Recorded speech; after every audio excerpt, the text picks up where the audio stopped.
Yaro mai rake, yanko mana na 20.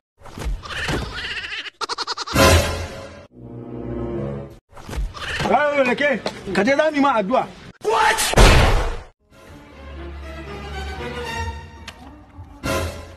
Salamu alaikum. Ladies and gentlemen. My name is Honorable Ashak Shehu Sharu Alkanawi Maulana Shehu na makara Malam Nura Mulan. Ba'annan kuma da me suka zo. Ba wai baka ji wani turanci ba. Mu muna yawo majalisa ne muna yin wa'azi. Saboda samari da kakansu yanzu sun lalace kuma aikin mu ne malamai mu dinga faɗakarwa. Ba za mu taɓa zama muna ji muna gani samari a lalace ba. Da haka a kusa da ni akwai gwani Malam Kege mai jamun baki kenan. Masha Allah. Wa'azi kuma yanzu ya bar masallaci har kasuwa ma ake ji ana yin wa'azi majalisa. To dai da farko kai ne majanyin bakin.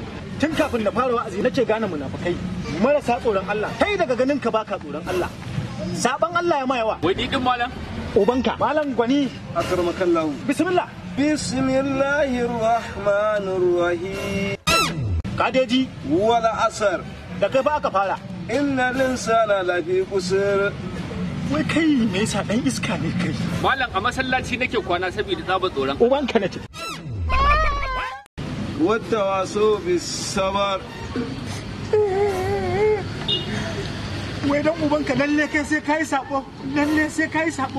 Me kai ka? Al'adiyati rabwa.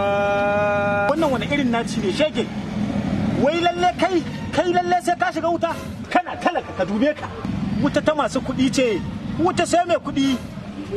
Aran ma ga ana. Me wannan? Sadaka ce. Yanzu saboda Allah, haka Allah ya ce ku sadaka dan ubanka.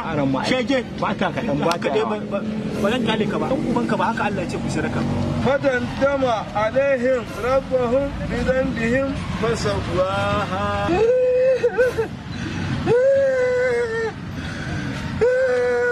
Idan na kyale ka Allah ya tsina, in ba he ka gaya mun saboda me kake saban Allah. Sai ka gaya mana saboda me kake saban Allah dan ubanka. Ko ba haka ba aka Wannan haka yake akramakallahu. Wayo jama'a mahukata. Wallahi malam a masallaci nake kwana dan manzon Allah dan Allah.